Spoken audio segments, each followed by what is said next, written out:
अस्सलाम वालेकुम, नमस्कार, सत श्री अकाल एंड गुड इवनिंग। मैं हूं आरज़ू काज़मी और जी हाँ, हमेशा की तरह आप देख रहे हैं मेरा YouTube channel.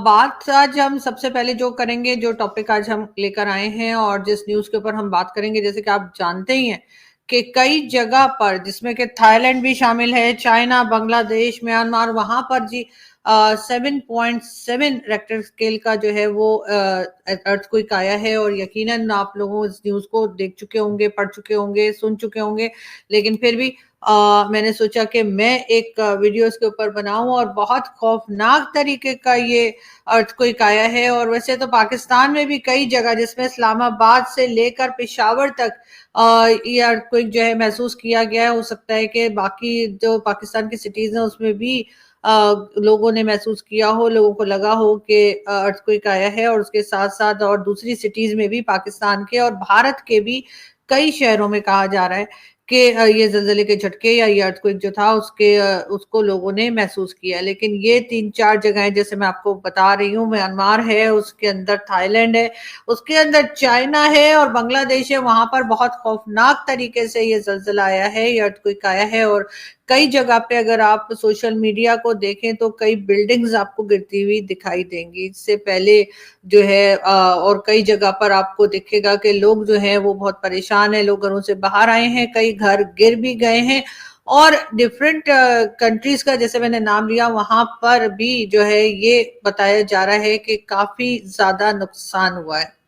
Prime minister Modi की तरफ से भी जो है वो थाईलैंड के लोगों को और कई जगह के लिए उन्होंने जो है अफसोस का इजहार किया है कि ये अर्थक्वेक आया है। अभी तक कोई ऐसी चीज जो है वो हमारे साइंटिस्ट भी जो हैं वो नहीं बना पाए हैं पूरी दुनिया के, जिससे ये पता लग सके कि अर्थक्वेक आने से पहले लोगों को बचाया जा सके, उन्हें बताया जा सके या उन्हें इन्फॉर्म किया जा सके। तो बहरहाल ये चीजें जो है ये फिलहाल अभी जो है लोगों को नहीं मालूम है और ये चीज अभी तक हमें पहले से पता नहीं।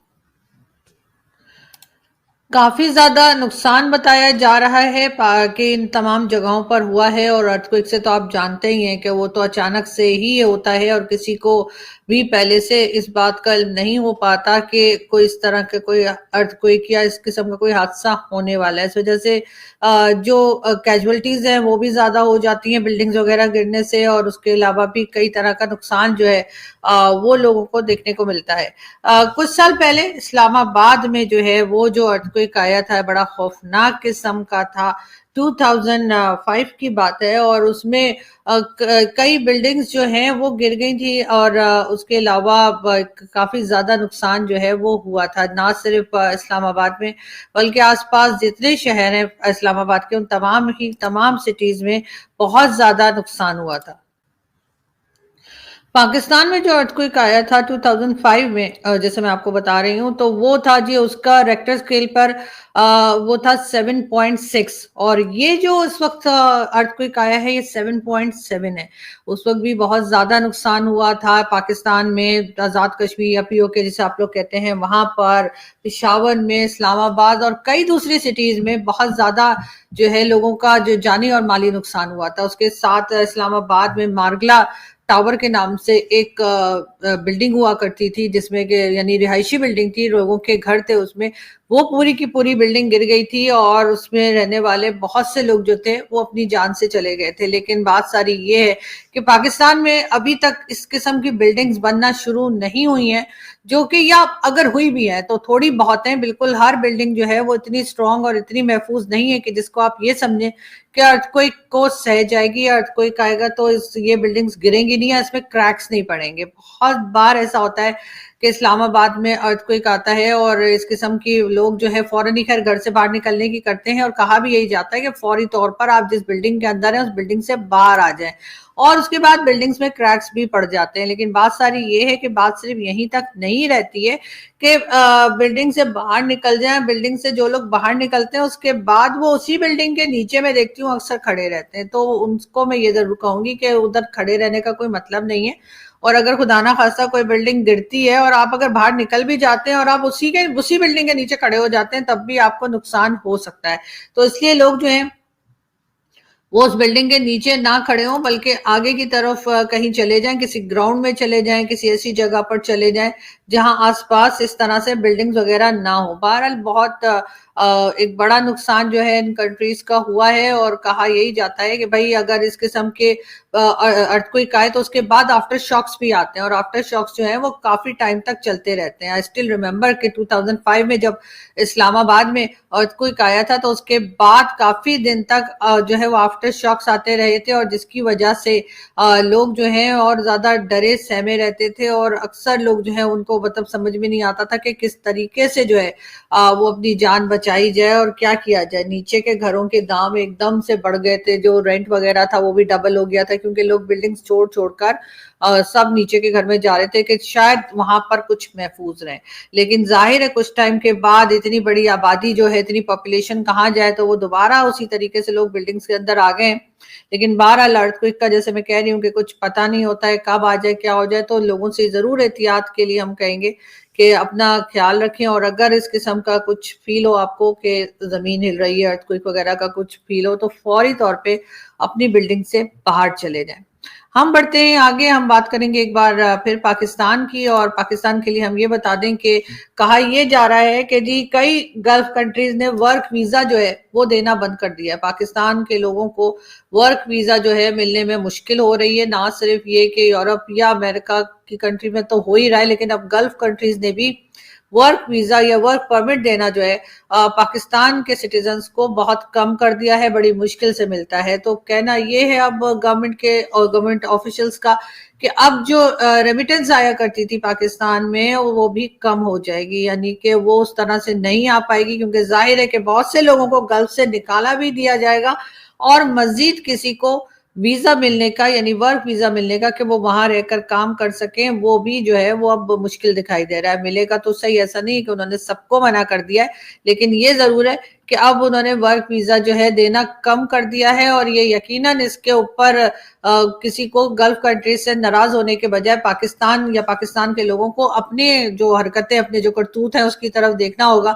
کہ آخر ایسا کیا ہوا ہے جس کی وجہ سے گلف کنٹریز نے ہمیں ویزا دینا بند کر دیا. ایک تو ہمارے یہاں سے جو لوگ جاتے ہیں آپ نے دیکھا ہی ہے، کئی بار بھکاری پکڑے جا رہے ہیں، کئی بار فراڈیے پکڑے جا رہے ہیں. وہاں پر دبئی میں کہا جا رہا ہے کہ جو کرائم چل رہے ہیں یا جو کرائمز ہوتے ہیں اس میں 50% جو ہے وہ پاکستانی ہی انوالو ہوتے ہیں، وہی پکڑے جاتے ہیں، انہی کو جیل میں ڈالا جاتا ہے، انہی کو ڈیپورٹ کیا جاتا ہے. تو جب آپ اس قسم کی ایک ریپوٹیشن اپنے لوگوں کی بنا دیں گے، اپنی کنٹری کی بنا دیں گے، تو پھر ظاہر ہے کہ پھر یہی کچھ دیکھنے کو ملے گا جو اس وقت ہم دیکھ رہے ہیں.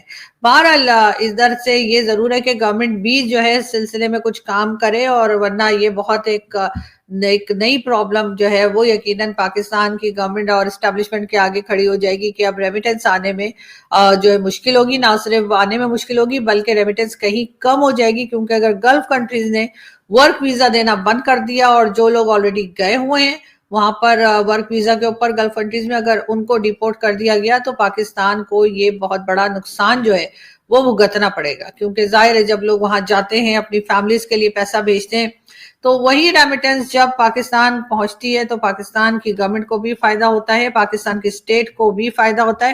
تو ڈیفینیٹلی یہاں پر ان کو دیکھنا ہوگا، اور اگر یہ نہیں دیکھیں گے تو یہ ایک ایک کر کے یہ چیزیں سامنے آتی چلی جا رہی ہیں، جو یقیناً کوئی اچھا سائن نہیں ہے پاکستان کی اسٹیٹ کے لیے. IMF ڈیلیگیشن پاکستان ہے اور پاکستان کے آفیشلز کی ان سے بات چیت چل رہی ہے، تو ہم نے آپ کو بتایا ہی ہے. لیکن اب ہو یہ رہا ہے کہ نیا بجٹ بنانے کی تیاری کی جا رہی ہے. جی ہاں، جو گورنمنٹ اس وقت موجود ہے وہ اس سال نیا بجٹ بنانے کی تیاری میں ہے، جو کہ IMF کے ڈیلیگیشن سے یا IMF سے بات چیت کرنے کے بعد بنے گا.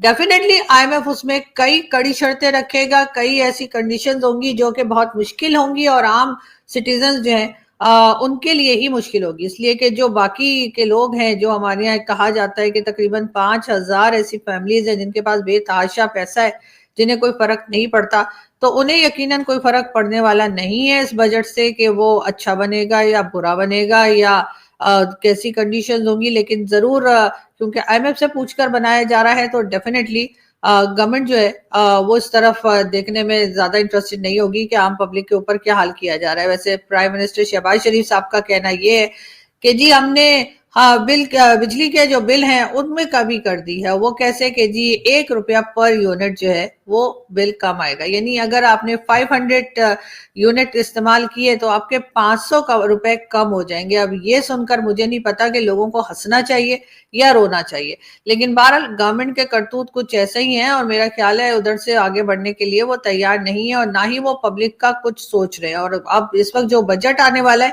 वो भी डेफिनेटली कुछ ना कुछ ऐसा होगा जिसको देखकर यकीनन जो आम पब्लिक है वो जरूर परेशान हो जाएगी।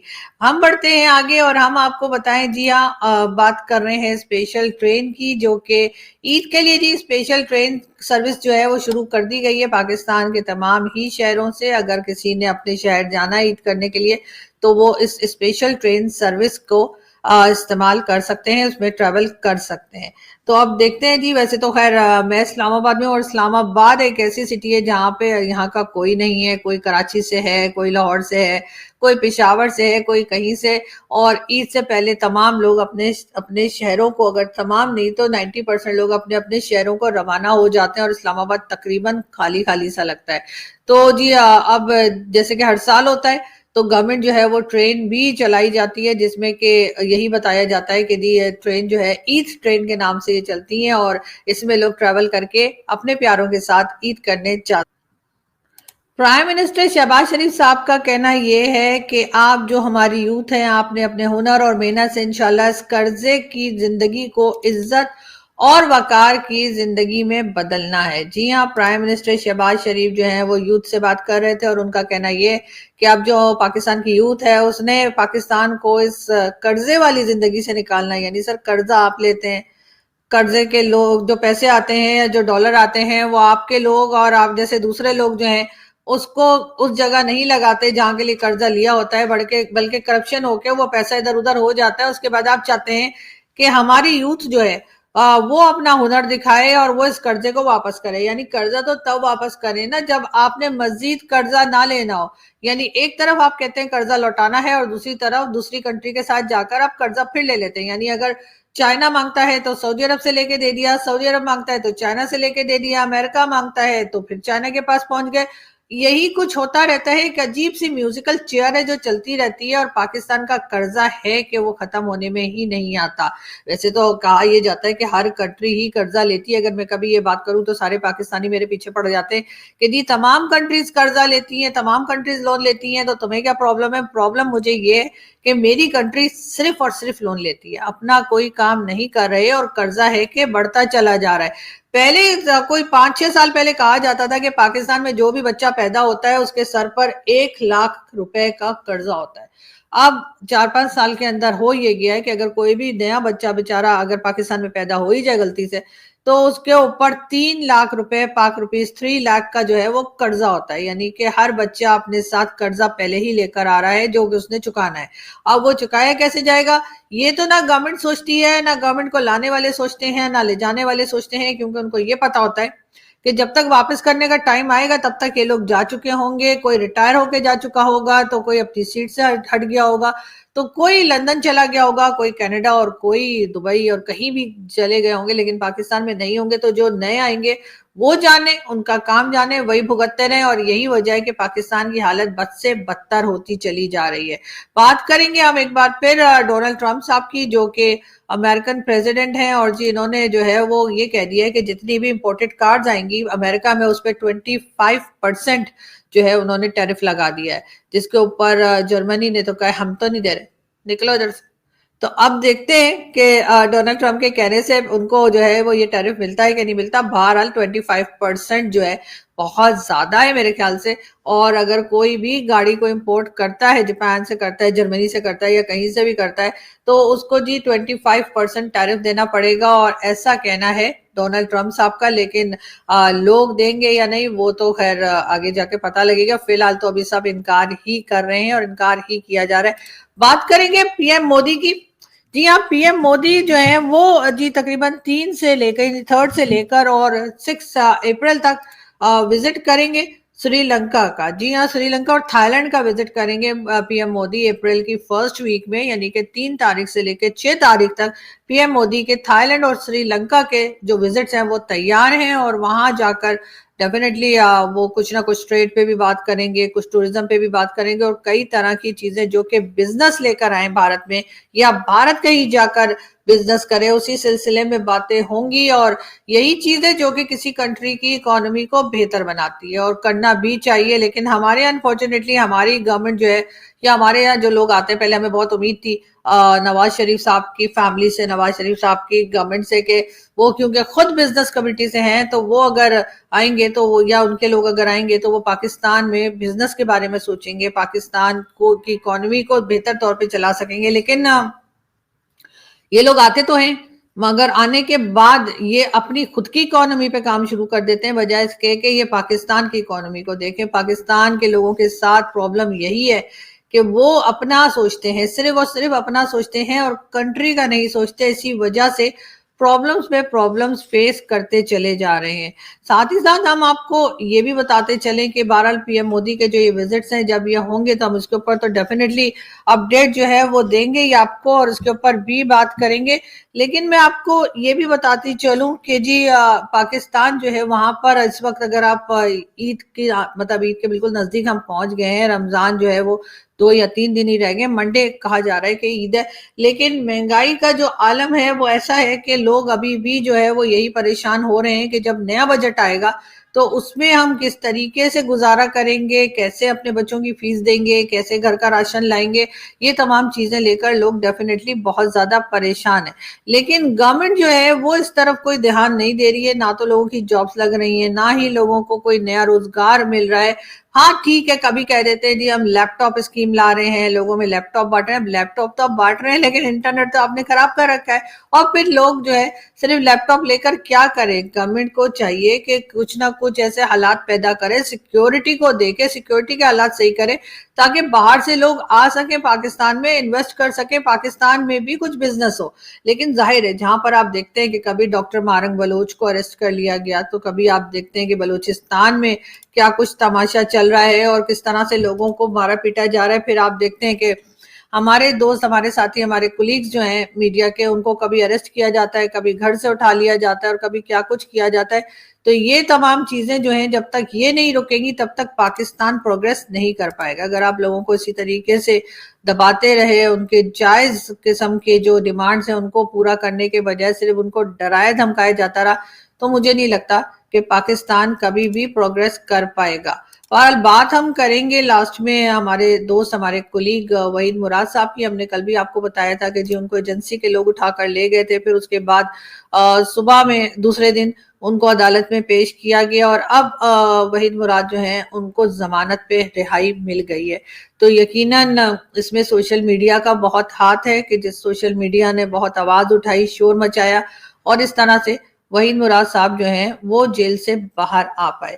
बहरहाल यहाँ पे हम ये जरूर कहेंगे कि लोगों को ख्याल करना चाहिए और अगर आपके किसी कुलीग के साथ कोई प्रॉब्लम हुई है, कोई बात हुई है, तो आपको उनके लिए आवाज उठानी चाहिए। इसलिए कि अगर आज आप उनके लिए आवाज नहीं उठाएंगे और कल खुदा ना खास्ता आपके साथ कुछ हुआ तो यकीनन आपको भी लोग दिखाई नहीं देंगे। लेकिन अच्छी बात यह है कि बहुत से लोगों ने वहीद मुराद साहब के लिए आवाज उठाई, बहुत से लोगों ने वहीद मुराद साहब के लिए बात की। हाँ, कुछ लोग जरूर जिन्हें हम अपने सीनियर भी बताते हैं, हमें उनसे उम्मीद थी कि वो कोई बात करेंगे लेकिन वो हमें खामोश दिखाई दिए इस सिलसिले में और इसके ऊपर हमें बड़ा अफसोस है क्योंकि हम अपने सीनियर से ये बिल्कुल एक्सपेक्ट नहीं करते कि उनके जूनियर्स या उनके कोलीग्स जो हैं उनके साथ कुछ बुरा हो और वो आवाज ना उठाएं। तो मेरा ख्याल है कि कोई ना कोई खैर वजह रही होगी, लेकिन बहरहाल जो भी वजह हो वो कोई वजह भी ऐसी नहीं हो सकती जिसके लिए आप अपने लोगों के लिए आवाज ना उठा सकें। दूसरी तरफ कल हमने देखा सरदार अख्तर खान मैंगल साहब ने जो है वो